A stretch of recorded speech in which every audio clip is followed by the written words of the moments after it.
সাল্লাল্লাহু আলাইহি ওয়াসাল্লাম দুনিয়াতে আসার আগে দুনিয়াটা ছিল আইয়ামে জাহেলিয়ার কথা, মূর্খতা, অন্ধকারের যুগ ছিল, বর্বরতার যুগ ছিল। রাসূল দুনিয়াতে এসেছেন, যুগটা হয়েছে সোনালী যুগ।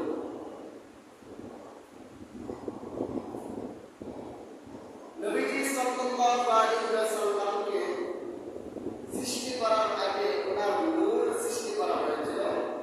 নূরে মুহাম্মদ তথা নবী সাল্লাল্লাহু আলাইহি ওয়াসাল্লাম মুহাম্মদের নূরকে বানানো হয়েছে। ইমাম হুসাইন রাদিয়াল্লাহু তাআলা থেকে বর্ণিত, তিনি বলেন, আমি আমার আব্বা হযরত আলী রাদিয়াল্লাহু তাআলাকে বলতে শুনেছি, রাসূলের কাছে তিনি বসা ছিল, এমন অবস্থায় যাদের উপরে আব্দুল্লাহ আনসারী রাসূলের কাছে আসলো। আয়েশা বলতেছে, ইয়া রাসূলুল্লাহ, আপনার উপর আমার মা বাবা কুরবান হোক, আপনি বলেন সর্বপ্রথম আল্লাহ তাআলা কি সৃষ্টি করেছেন? তখন নবীজি বলছিলেন, সর্বপ্রথম আল্লাহ তাআলা সৃষ্টি করেছিল আমার নূর। বলে সুবহানাল্লাহ। রাসূলের নূরকে সর্বপ্রথম সৃষ্টি করা হয়েছে 1000 বছর আগে। 1000 বছর ধরে রাসূলের নূরকে সৃষ্টি করা হয়েছে। রাসূল বলেন, তোমাদের দুনিয়ার হিসাব অনুপাতে একটা দিন 1000 বছরের সমান। এই নূর সৃষ্টি করার পর আল্লাহ পাকের মাহাত্ম্য মর্যাদা পর্যবেক্ষণ করলাম। আল্লাহ পাকের ইবাদত এবং আল্লাহ পাকের তাসবিহে মশগুল ছিল। ইবনে আব্বাস রাদিয়াল্লাহু তাআলা বলেন, পৃথিবীটা সৃষ্টি সুন্দর অবস্থায় আল্লাহ রাব্বুল আলামিন নূরে মুহাম্মদের নূরকে সৃষ্টি করেছেন। নূরে মুহাম্মদ সৃষ্টি করার পর 12,000 বছর পর্যন্ত আল্লাহ তাআলার ইবাদতে মশগুল ছিল। বলেন সুবহানাল্লাহ। মুহাম্মদের নূরে 12,000 বছর পর্যন্ত ইবাদতে আল্লাহ তাআলার ইবাদতে মশগুল ছিল। মশগুল থাকার পর আল্লাহ তাআলা এই নূরটাকে 4টা ভাগ করলেন। এক ভাগ দিয়ে আমার আল্লাহ আরশ তৈরি করলেন, আরেক ভাগ দিয়ে আমার আল্লাহ কলম বানাইলেন, আরেকটা ভাগ দিয়ে আমার আল্লাহ জান্নাত তৈরি করলেন, আরেকটা ভাগ দিয়ে আমার আল্লাহ আমার সমগ্র সৃষ্টি সমস্ত মাখলুক সৃষ্টি করলেন। তো নূরে মুহাম্মদকে আমার আল্লাহ 4টা ভাগ করলেন। এক ভাগ দিয়ে আরশ বানাইলেন, আরেক ভাগ দিয়ে কলম বানাইলেন, আরেক ভাগ দিয়ে জান্নাত বানাইলেন, আরেকটা ভাগ দিয়ে কলমে আল্লাহ সমস্ত মাখলুক সৃষ্টি করলেন। এই মাখলুক 4 প্রকার নূর থেকে 3 প্রকার বের কইরা আল্লাহ তাআলা লজ্জা এবং প্রেম থেকে ভালোবাসা সৃষ্টি করলেন, বিবেকে বুদ্ধি সৃষ্টি করলেন। আরেকটা ভাগ থেকে নবী বলেন, আমার আল্লাহ আমাকে তৈরি করলেন, আমার থেকে একটা নূর দিয়ে সমস্ত মাখলুক তৈরি করলেন। আল্লাহ রাব্বুল আলামিন কলমকে বললেন, কলম আরশের উপর কালিমা লিখে দাও। কালিমা করতে আসছে, কালিমা লিখে দাও। কলম 500-400 বছর পর্যন্ত আরশের উপর কালিমা লেখার পর কোন বর্ণনায় পাওয়া যায় লা ইলাহা ইল্লাল্লাহ পর্যন্ত লিখে কলম আল্লাহকে বলে, আল্লাহ এখন আপনার নামের সাথে কার নামটা লাগাইতে পারি, কেননা আপনি তো উপমাহীন, আপনার কোনো তুলনা নাই, আপনার সাথে কারো তুলনা চলে না। এখন কার নামটা লাগাইতে পারি? আল্লাহ বললেন, আল্লাহ তাআলা একটা আওয়াজের মাধ্যমে বলে দিলেন, আমার নামের সাথে আমার হাবিব মুহাম্মদ রাসূলুল্লাহ নামটা লিখে দাও। সিরাতের কিতাবের মধ্যে পাওয়া যায়, এই বিকট আওয়াজের কারণে কলমের মাথাটা ফাট হয়ে গেল।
এটাকে আল্লাহ পাকের বিধান। আল্লাহ বলেন ফালা তাজলিমু ফিহিন্না আনফুসাকুম, এই মাসগুলোর মধ্যে তোমরা নিজেদের উপর জুলুম করিও না, তোমরা নিজেদের উপর বাড়াবাড়ি করিও না।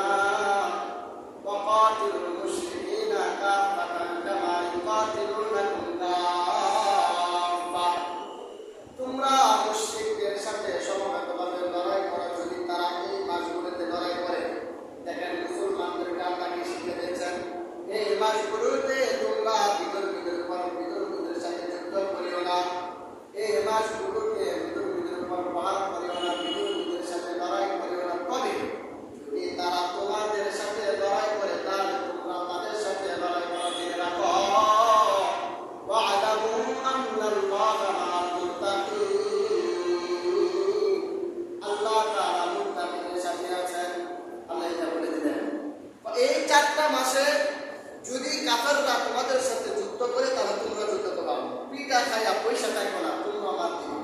তবে তোমরা চাই আগে গিয়ে তাদেরকে প্রহার করিও না, তাদের সাথে যুদ্ধ করিও।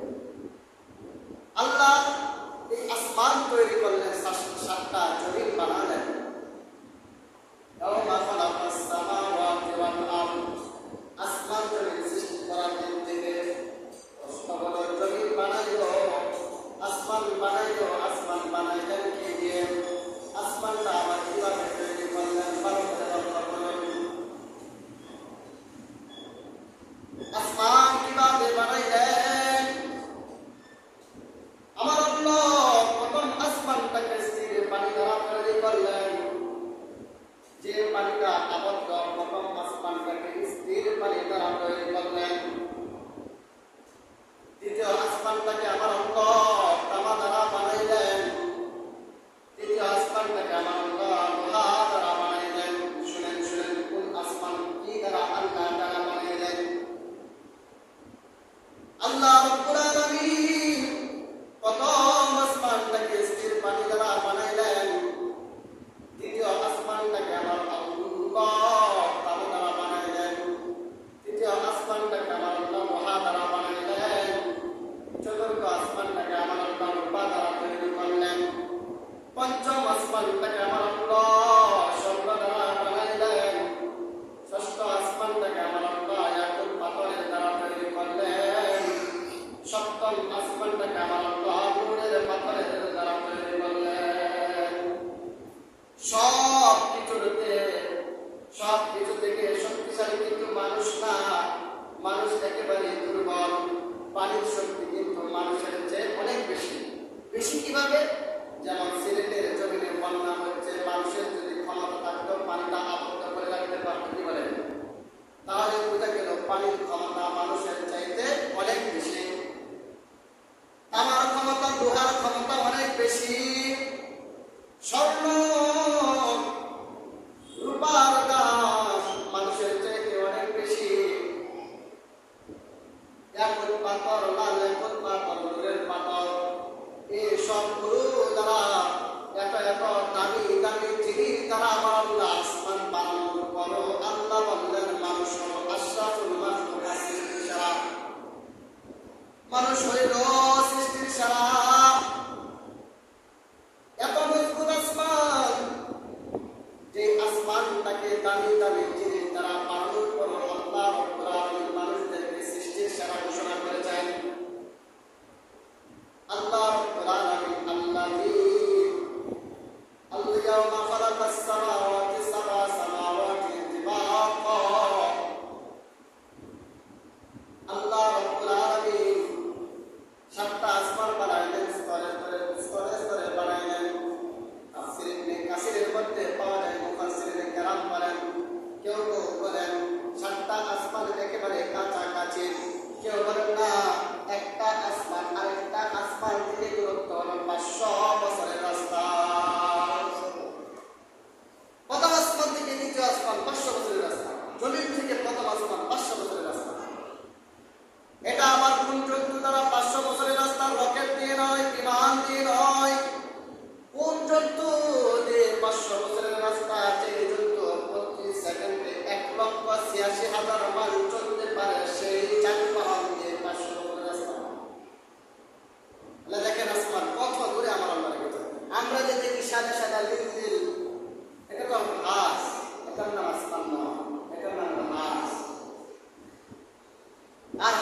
কিভাবে তার প্রমাণ হচ্ছে বিমান যখন উপরে উঠে যখন হাতের ভিতরে চলে যায় বিমানটাকে দেখা যায় না, আসমানের মধ্যে তো বিমান যেতেই পারবে না, গেলে পুরো সাইজ হবে।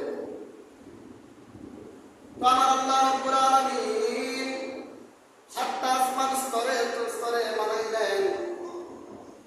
আয়াতের মধ্যে পাওয়া যায় আসমান জমিন আল্লাহ তাআলা 6 দিনে বানাইছেন। কয় দিনে?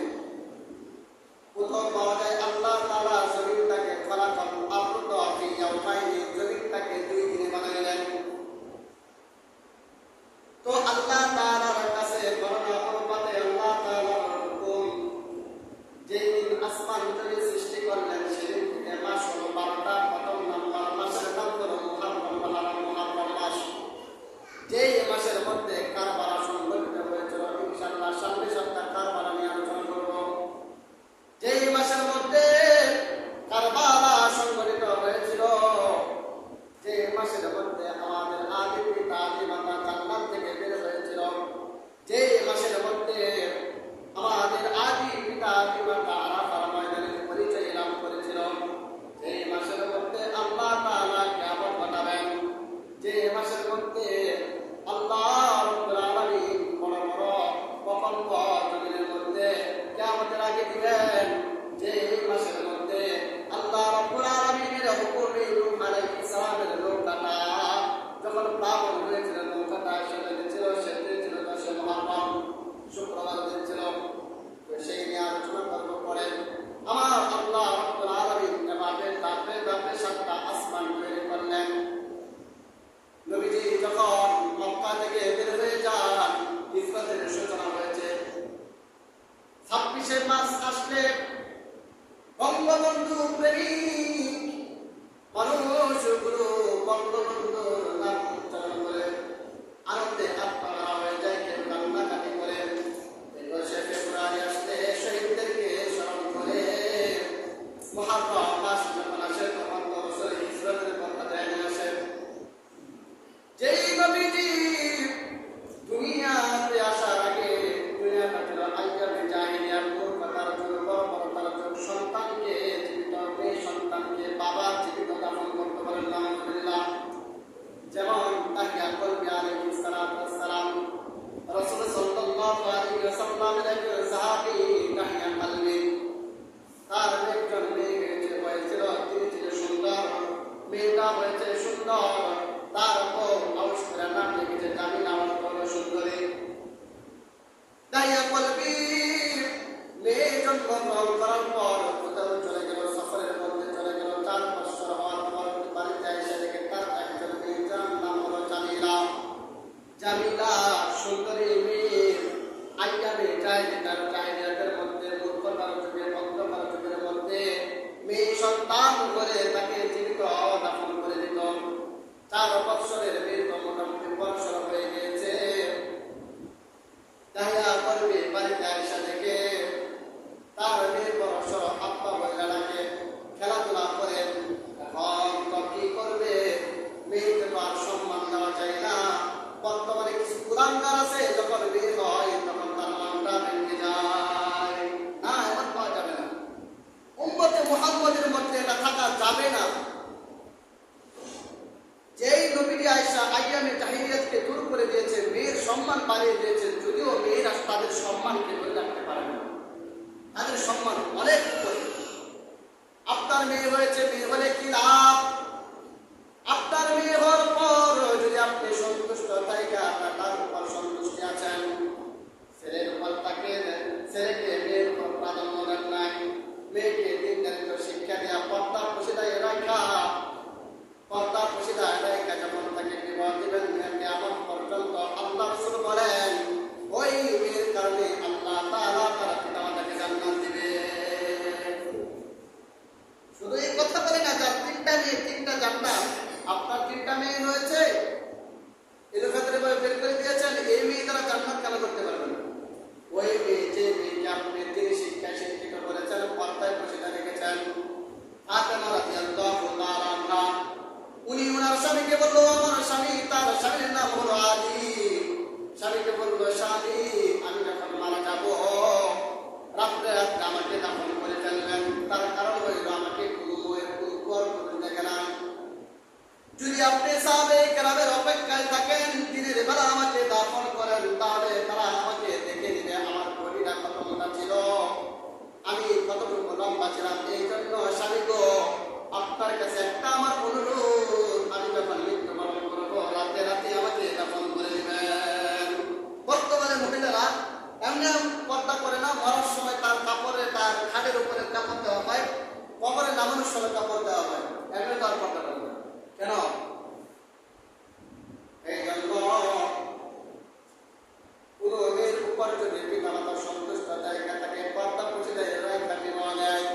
মেয়েটা যদি দিনদারিত্ব যদি তার ভিতরে চলে আসে, আল্লাহ পাকের পেয়ারা বান্দা যদি হয়ে যায়, রাসূল বলেন ওই মেয়ের দ্বারা আল্লাহ তাআলা তাকে জান্নাত দিবেন। আর না হলে মেয়ের দ্বারা যদি তসলিমা নাসরিনের মতো হয়, তাহলে জাহান্নামে যেতে হবে মেয়ের কারণে। আপিয়ার মতো যদি হয়, তাহলে জাহান্নামে যেতে হবে মেয়ের কারণে। আল্লাহ রাব্বুল আলামিন আমাদেরকে হেফাজত করুন। তো দাহিয়া কলবি রাদিয়াল্লাহু তাআলা আনহু 4 বছর পর বাড়িতে আয়েশা দেখে তার মেয়ে বড়সড় হয়ে গিয়েছে। এখন কি করবে? আইয়ামে চারিদিকে আপনি মেয়েটাকে দাফন করবেন। দাহিয়া কলবি মেয়েটাকে আর দেখতে পারে না, মেয়েটাকে জঙ্গলে নিয়ে গিয়েছে।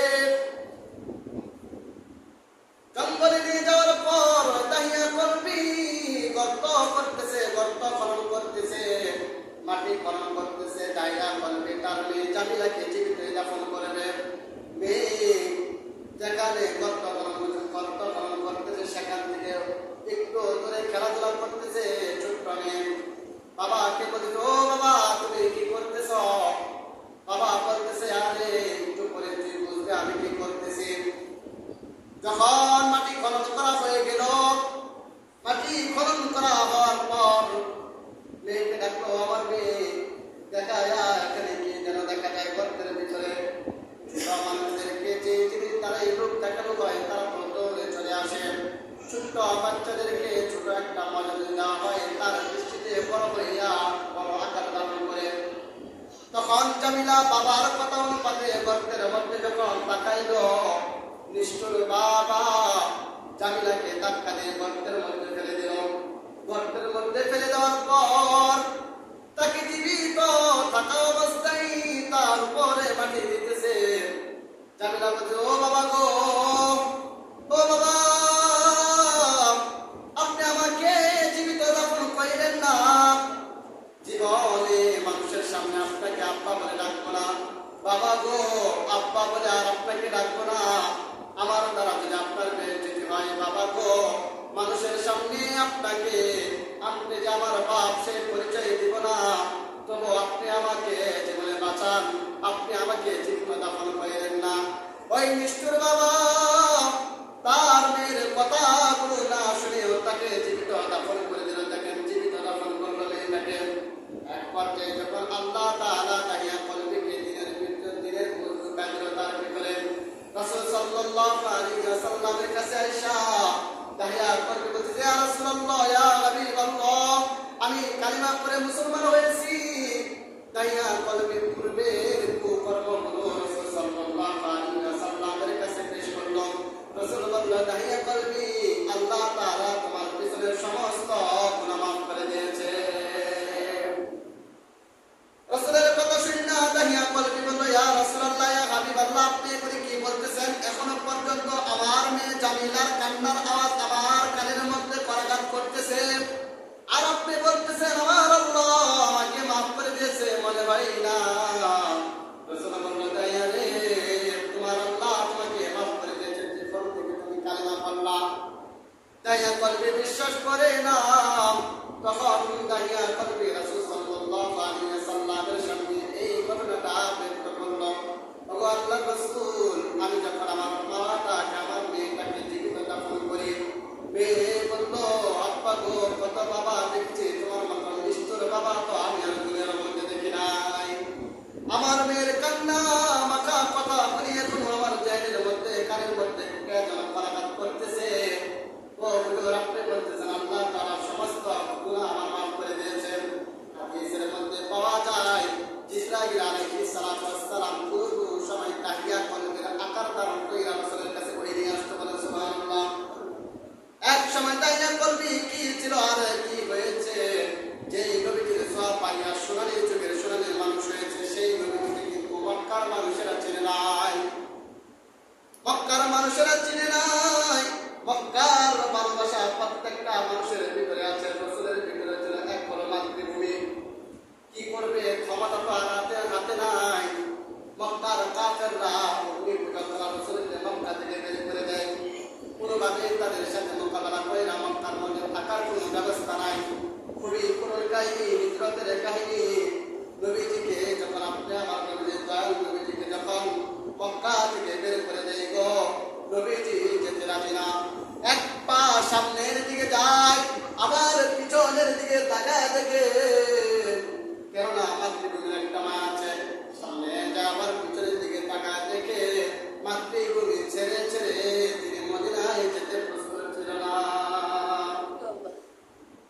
কি করবে, কাফেরদের ক্ষমতা তখন, তাদের ক্ষমতার সাথে তো রাসূলের কোনো কিছুই চলে না। আবু জাহেলের হাতে ক্ষমতা ছিল, যারা মূর্তি পূজা করতো তাদের হাতে ক্ষমতা ছিল। মুহাম্মদকে মক্কার মধ্যে কোনোভাবে রাখা যাবে না। কিন্তু আল্লাহ পাকের ইচ্ছা, আল্লাহ পাক বলল আমার হাবিব আপনি সীমিত সময়ের জন্য মক্কা ছেড়ে মদিনায় চলে যান। মদিনায় যাওয়ার পর মদিনার ছোট ছোট বালকেরা রাসূল সাল্লাল্লাহু আলাইহি ওয়াসাল্লামের জন্য ফুলের তোড়া নিয়ে দাঁড়া রয়েছে। কেননা রতনে রতন ছিলেন। মক্কাবাসী না চিনলেও মদিনাবাসী রাসূলকে চিনেছিল। ছোট ছোট বাচ্চাদের জবান দিয়ে পড়তে তলাল বাদরু আলাইনা মিন সানিয়াতিল ওয়াদা, তলাল বাদরু আলাইনা মিন সানিয়াতিল ওয়াদা, ওয়াজাবা শুকরু আলাইনা মাদা লিল্লাহি দা, আইয়ুহাল মাবউসু ফিনা জিতা বিল আমরিল মুতাব। রাসূল যখন মক্কা ছেড়ে মদিনায় যায়, তখন মদিনার ছোট ছোট বালকেরা এই কবিতা আবৃত্তি করেছিল, রাসূলকে সম্বর্ধনা দিয়েছিল।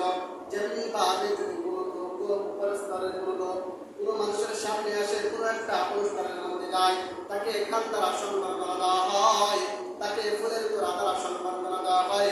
রাসূলকে এভাবেই সম্বর্ধনা দিয়েছিল। যেই রাসূলের কারণে দুনিয়া সৃষ্টি করা হয়েছে, সেই রাসূল মক্কায় থাকতে পারে না, মক্কা ছেড়ে মদিনায় চলে গিয়েছিল।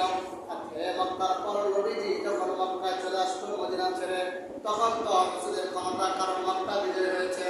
এখন আর কে বা কারা রাসূলের সামনে কথা বলবেন? কোনো মানুষ নাই তার সামনে কথা বলার মতো।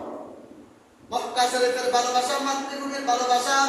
যদিও কোনো ব্যক্তি মাতৃভূমি ছেড়ে সুদূর প্রবাসে বাড়ি করে, কিন্তু তার ভিতরে মাতৃভূমির মায়া থাকে। তার মাতৃভূমি ছেড়ে যদি কোথাও অন্য